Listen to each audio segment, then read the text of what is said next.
teach you a couple of Stevie Ray Vaughan style bend licks. I'm going to start with a double note right here on the root, and I'm alternating my picking there. Then I'm going to that 6 on the high E. So I hit that note, and then I'm getting my ring finger up to the 8th fret of the high E, all 3 fingers glued together.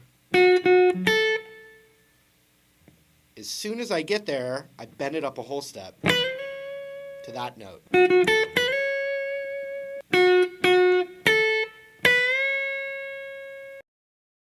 Finally, and this is good, all SRV solos have this little cadence, this little end.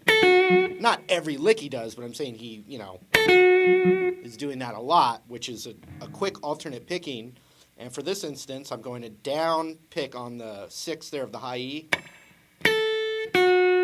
and then the root, which is the A to the B. One other that I'm going to show you for bonus points here is just on the high E, a whole step bend. And what we're going to do that whole step bend, and then really quickly, while we're still letting the note ring out, whole step bend, back down natural, then half step bend, like this.